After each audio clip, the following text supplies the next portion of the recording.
Hi Biertopia. Today we are in English because we are at a weekend of Billie's Coffee Fest and I am here with Julie. Hi. From? We're located in Austria. It's the second time that we are in Billie, so let's talk a little bit about what we are doing. Yeah. First of all, can you briefly explain the hoofdgrond? Our idea, our philosophy is rooted in winemaking, since the family's business originally until today is being winemaker. So since 1640 the family is doing wine, and we are used to grow everything by ourselves, wines, and take care the whole year. Oh, yeah.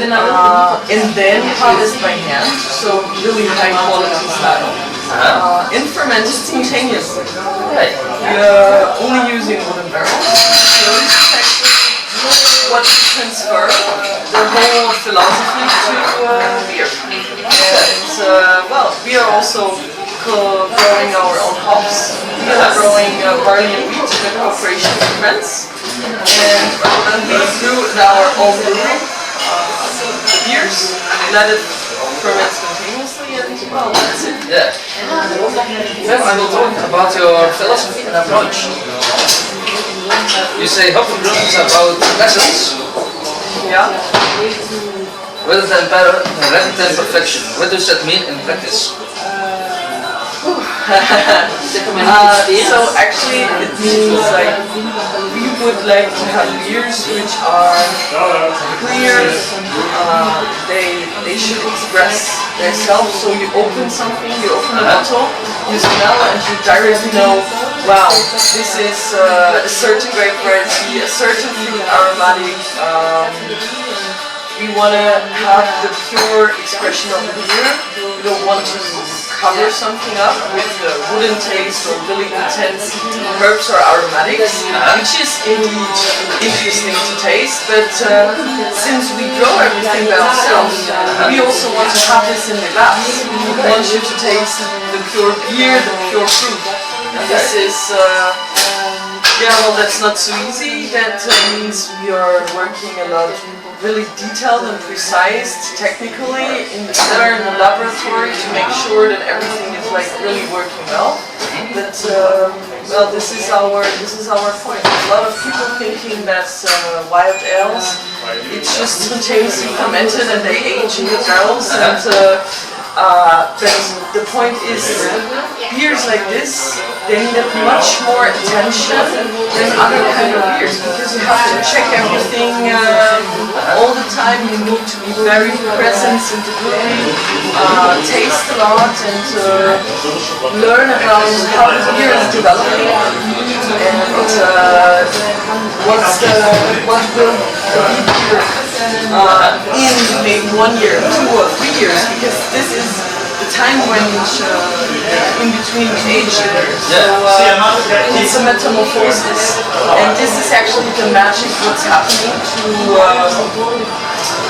be there when the metamorphosis is happening, and to maybe interfere here and there to get into another direction. This is the really interesting thing that I love making here. You say you bring wine and beer together? Yes. How do you hybrid beers come about, and what determines the balance between grape and grape? This is a big topic, and we have different ideas about it. So, in general, for us it's important to emphasize that we are never copying a style of beer. Of course, we have a network, we have friends around the world, we love to taste with each other and other beers, and we got inspired by them, inspired by techniques and methods, and something just like good stuff. And then we do an interpretation in what is local to us. And then we try to find the balance.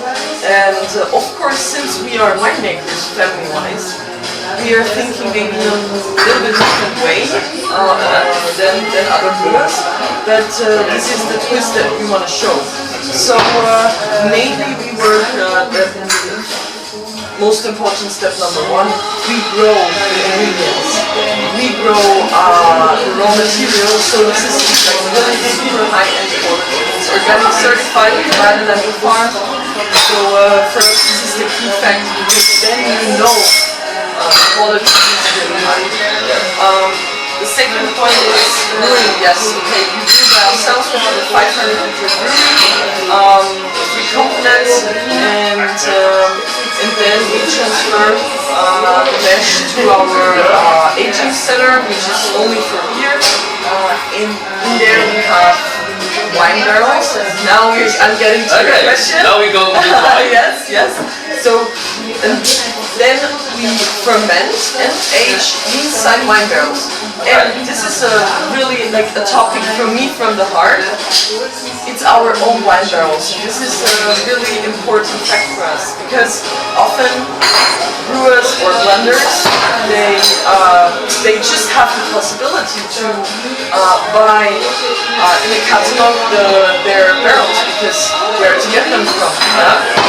And we sourcing those barrels from our own winery, where we are producing natural wine. So inside before it was only natural wine, without sulfites, without any chemical stuff inside, and only natural yeast inside. So this is really an important factor, because we know where we are sourcing from. Plus, it's super fresh. So barrels that we use for fermentation, this is like, we need to handle that like fresh fruit. When you harvest the fresh fruit, you also have to transfer them quite quickly, because otherwise it's getting mold. And it's the same with the barrels. Nobody really thinks about it. You can make change it or make it clean or whatever. But then you got microbiomic bacteria and stuff which you need to have inside the barrel for fermentation. They're also dead. So you're killing the bad stuff, but also killing the good microbiological structure which is inside. So this is really important. We are emptying the barrels from our own winery and put our beers inside it. Let it ferment and age for 1 to 2 years. And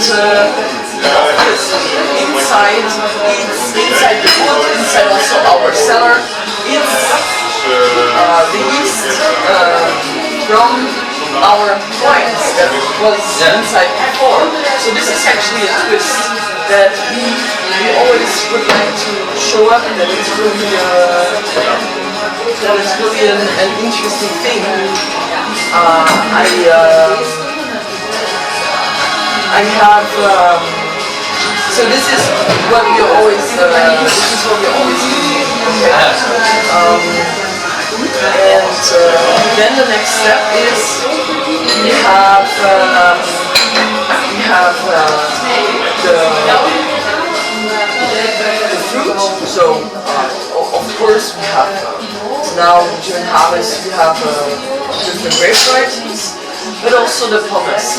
We like really to work with that as well. But this is just for the fruit beers. We will come to this later. So every beer that we have in the bottle is always related to wine.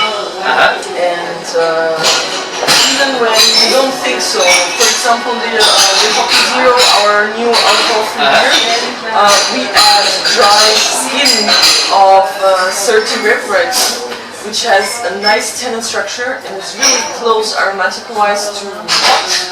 So we're using this to kind of imitate the hops, which is super nice. So maybe think about when you have a problem or a challenge in the view, we think about, okay, how can we solve it with stuff that we have at home? This is always wine is the answer for us. Tannin structure, like hoppy structure, like giving a nice body obviously to the beer. It also makes it more stable. We have it as well with grape skins, for example. So this is always the thinking that we have, to link both worlds, because one world is helping out, helping each other. Yeah. You know? It's vice versa as well.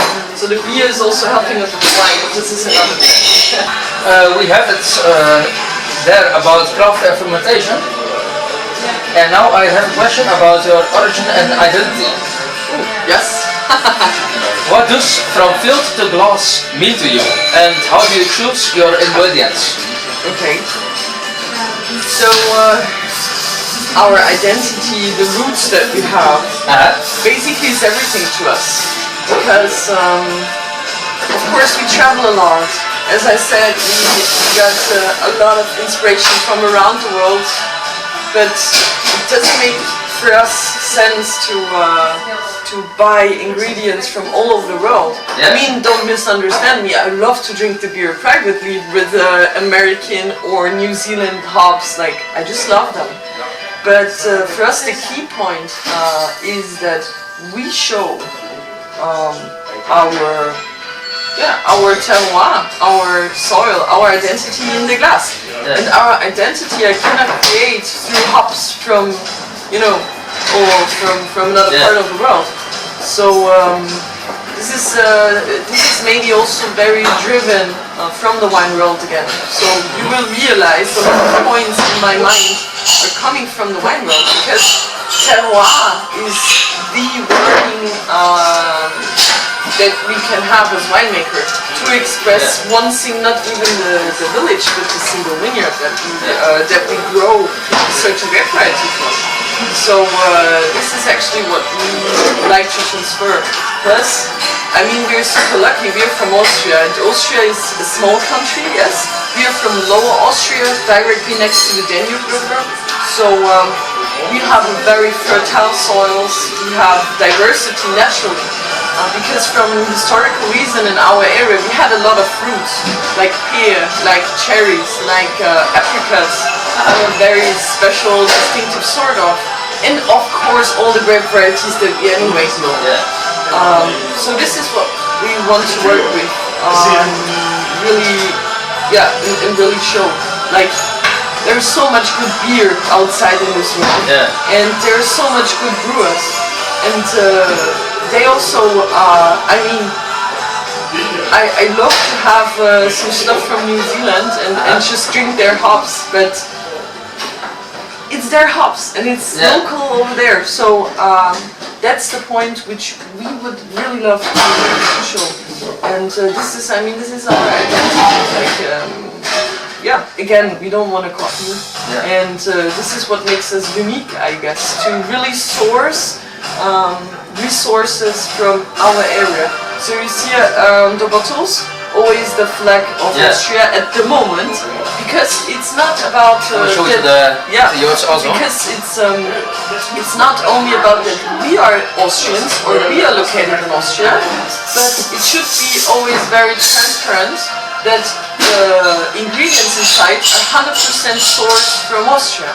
That's the point. So you will also find other beers in future that will show a splitted flag from different countries. So you know, inside is maybe, so there will come something with grains like from wheat from Germany, a really nice grower from seeds there, but this is another topic. From Belgium, we'll be at Billie's craft beer, but tomorrow. Then from Norway, of course, and Sweden, collabs in Belgium, which will come, and then you will always see where our resources are coming from. This is also on our website. You will always find the partners that we are working with and why we are working with other partners. Because for sure we cannot do everything by our own. We try to, but it's not always possible. So yeah, that's the point of resources, and for us it's really a very, very important point. Yes. This is our identity. This is what we are. What's growing there. Okay. And you have something to taste, I think. Yes. What is it? That absolutely makes sense. So, in general, just to show you or to give you an idea what we are doing, like our line is, we have 3 different categories of beer. The first one is like the easy drinkable stuff, which normally I don't bottle. So this is for events, this is for like pop-ups. I just have it on draft, so I cannot bring it today, I'm sorry. So there we playing with the saison, with something like pale ales, a lager, which we have at the moment. Really nice drinkable stuff. And this is coming from our tours. Like we have been in Czech Republic, so of course we needed to try to brew a lager, which we just fell in love with this like very intelligent kind of drink beer, because this is really a really tough and hard thing to make easy drinkable beer, which is good. It's one of the most difficult things you can ever make, so chapeau to every brewer who is doing it. The second category is like, I brought the big one. This example is a grape Gose, which is a hard project of mine, so this is the reason why I brought this one. It's the medium core range is bottle conditioned, so the second fermentation is inside the bottle. But in this case it's like champagne method, so we add sugars and yeast and then it's fermenting. And then our core range, and this is the identity what we normally do, is the wilds. So this is 100% spontaneously fermented and never something added to them.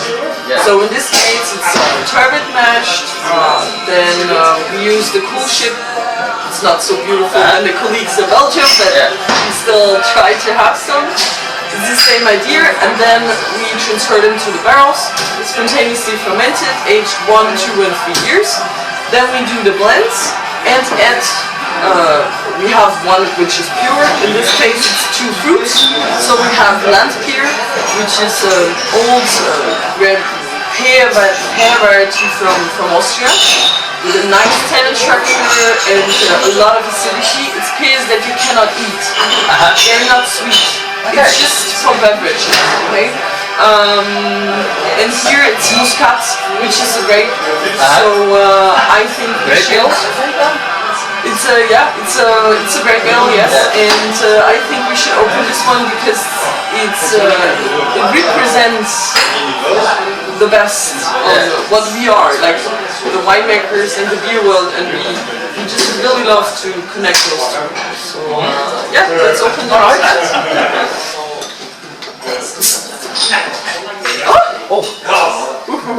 Yeah, well, warm, shaky, and just walked half an hour through Antwerpen, so sorry guys, this normally is not happening. Well, that's like... But the taste is what the taste is. Well, the whole room is already starting to smell now. Wow, it's really nice. Yes, thank you. So Muscat is a grape variety for everyone who doesn't know, which is really intense in smell, like yellow fruit aromatic, really intense, rich wines that we come from this one. And in this case it's Muscat grapes from vintage 2024. I was really brave because I really wanted to have it super ripe. I made the decision to harvest it quite late to make it really extreme ripe. So I really want to have the smell in the glass and the taste is really punching inside your face. This is like really clear, it's a fruit aromatic inside. So this is 40% of fresh grapes. So we are putting the fresh grapes inside without the stems. So we de-stemming them, and we just have to focus on the fruit aroma. 40% is quite a lot. Normally with our fruit stuff we always add 40 to 50%. Depends on the fruit. Okay. Well, let's cheers. Cheers. Okay. Wow, it smells really great. So So of course, I could not bring my proper wine glasses, I'm sorry. Normally, I would, so in wine world glass, it's always a big topic. I don't know, in beer world as well, I guess. This is actually not but okay. We will, I hope the beer will deal with that one. So normally I would serve this one in a wine glass. So you can swirl it, you can, the nose, like it can open up and really deals with that. But in wine world we say it's a quality sign if you have a warm beverage and you don't have a perfect glass and still it's a good beer, then that's a quality sign. So, yeah, it is. Okay, the last question I have. About your future and vision. Future and vision, yes. Well, 2 questions. Yeah. Where do you hope this movement between beer and wine will grow? Yeah. And what do you want people to feel when drinking your beer? Oh, good question. Okay, first question. Maybe it would surprise people, but I would love that the worlds are both growing and getting together. Also other brewers working more with wine and with grapes, and other wineries working more with brewers together. Because those 2 worlds are really linked together and can learn from each other. And the network of people, it is there, but it's not linked yet. So this is what we really want to have, and we're really working on this now. So it would be awesome to have the good quality of high, like the grape ales and high-end stuff. It's not, I don't have the feeling or the thinking that it would be, how to say,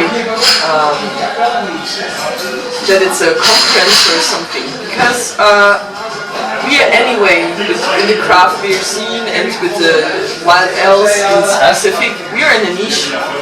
So when we grow together, we make this awesome beer world bigger, and we have a facing, and people will realize and see it more, and then also taste more of other good stuff. So it will be a lively kind of push, and I would love to have this in future, to see that we are working more with that and to help out. And if somebody is asking me like, oh, can you, I'm super interested in grapes or pommes or whatever, we just sent it last week to Sweden to another brewer or pommes, so that's a lovely call-up. It's like, it's simple, it's easy, but that's the point. If somebody really want to source high quality stuff, I cannot say no. It's like, that's awesome. And this is a real, I mean, it's an honor when other brewers realizing that we are sourcing, we are having a possibility to grow our own stuff. Not everybody has, because there are breweries located in the city centers, okay? So when they're asking us to make collabs or to, just work together, or maybe also just if we have other friends who are closer than us, because we are in Austria, from Germany maybe, because it's like close to Netherlands or Belgium, for example, then we can just connect. This is really interesting, and this is the future should be like this. But the beer world is, in a good way, I would say, direction to wild ales. You will see tonight at Billie's. There are a bunch of really good winemakers who also work with grape ales or at least make combinations with grapes, with the fruits or the pommes. So that's going to be interesting as well for me, for exchange and talk. And everybody has different experiences. So the exchange of knowledge is also really important, because the knowledge, this is a knowledge from a century ago, and it got lost because people of the thousands and hundreds of years, they didn't wrote a book about the knowledge of spontaneously wild ales, of how yeast and sugars are fermenting the beers, and for sure they did, but it was just simply got lost. And this is something that we need to work now on, to just revive this knowledge and to bring it in this world now. So this is my future thing, which I would love to have in general. And for the brewery, if you ask me how I see the brewery in a few years, then we are even more try to focus on what we have or what we can grow, and at the moment it's really an interesting topic. So we are trying to travel a little bit in Norway, for example, to get the knowledge from Norway about malting. This is a great topic. This is influencing the taste of the beer massively, as we all know. So in future, maybe next 5 to 10 years, we would probably love to try our first own malting as well. So at the moment what we are doing is when we are growing and harvesting our seeds, we are bringing them to the small maltery. In Austria we are really happy because we have a few small malteries who are doing single batch malting. So for us indeed it's really important because we want to have the malt from our own seeds. Obviously it's single batch malting. So yeah, but it would be awesome if we could bring the knowledge from far away, from Norway, and find our own solution, what it's, you know, in our area, in our frame, it's possible, and just adopt it and try to do something like malting as well, to be at least very independent, because this is a really big topic at the moment in Europe in general. As brewer, to be really independent, it's hard, because you need to buy seeds from industry, which tries to keep you dependent.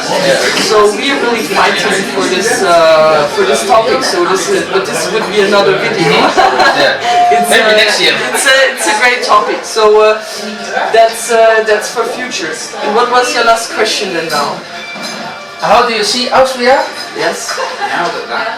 Role in the growth of natural and wild beer. Yeah, well, Austria is a difficult country to answer this, because we have Austria countryside and we have the cities.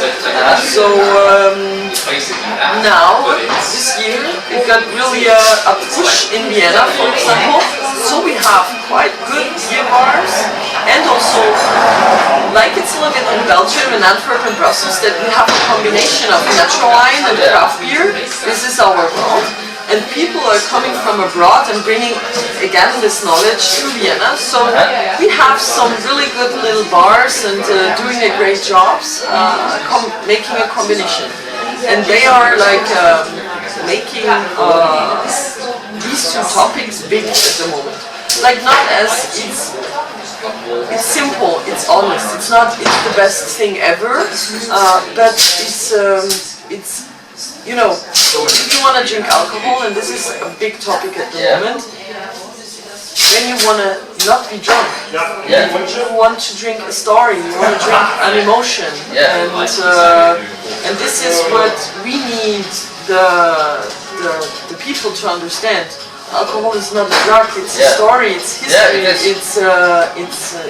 That's also the reason I will taste just 6 or 12 beers at Billie's. Yes. Because you will like it, you have to taste it. Exactly.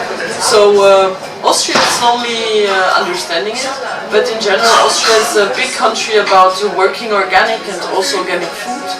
So the quality of the food in general for daily life is quite high in Austria. So this is, you know, it needs time, it's development, but I think it will work. It needs good people to spread the word, but I do think it's possible in future. And then to close, I have some dilemmas. Dilemma, yes. I personally like the most, one of my most favorite beer styles is stout. Yes. So my first dilemma, Do you like stout or porter? Good one. Yeah. How many times do you still have? So, big topic. Actually, I love to try stouts and porters as well.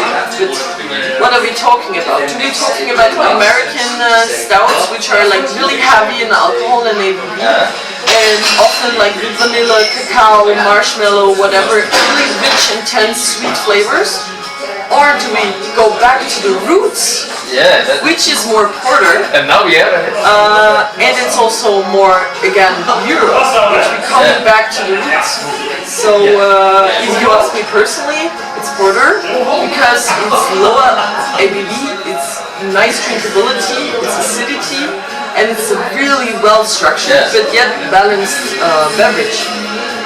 I love to drink, I love to try stouts, yes, because in between the wild ales, it just makes sense to switch and clean the palate back again.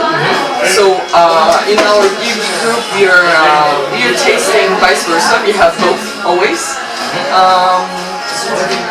But if you ask me personally, a drinker, I will grab the porter instead of the stout. But because I'm a drinker, I love to drink one glass and then maybe a second one. And for me, this is porter. And for me, it's also historically, it's the roots, it's authentic, it's the origin. And this is also what we have in our beers that we wanna, wild ales, it's nothing crazy, it's no hype. This is tradition, this is history of beer. Actually, it's just a natural kind of beer. So this is, it makes sense. It's the same category of beer. It's a natural kind of dark beer, so I will say you are the first people always talking about that topic. Really? Yeah.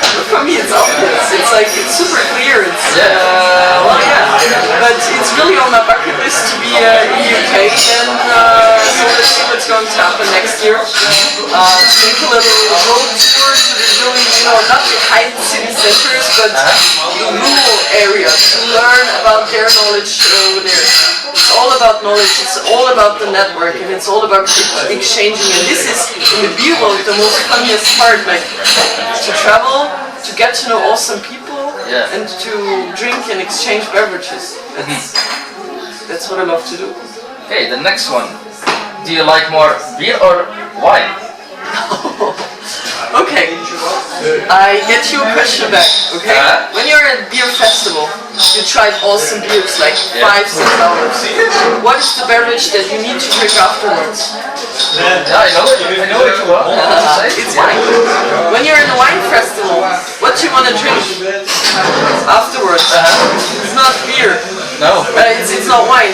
After a wine festival, everyone wants to have a proper, nice, drinkable beer. To just clean and refresh the palate.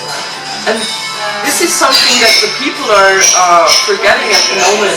Like, it's not black and white. These words they need to stick together. They are belonging together. You cannot have only this or only this. You need both to have the highest experience, and this is, balance. Yeah, it is. You need both. And there's occasions for there's occasions for beer and for wine, but you need both. And the last dilemma is sour or sweet? Why not both? If you go to a restaurant, you will never get a dish which is just sour or just sweet. A good restaurant is combining both of those. Making a blend is, this is a hard thing. Did you ever blend a beer? This is like a tough thing. You always need sweetness and you always need sourness. And that's the point also about the muscat, so... that's so a nice one. Yeah, we'll just refill them. We talked a lot now. This beer is sour, it's sweet. It's non-sweet. But the muscat grape is provoking the aroma of sweetness. We have fruit aromatic. You have, and this is, it's not sweet, but still we are working with the fruit aroma. So this is as well something about balance. You always, you always need to balance it. And each brewery is finding their personal way and style of making it. But I mean, there is no better beer than a stout, which has a little slightly acidity and lightness inside. So you could also never empty a whole bottle of a white ale, which is just simply sour. It needs to be complex, tannin structure, a little bit of fruit aromatic as well. This is the masterpiece of blending. This is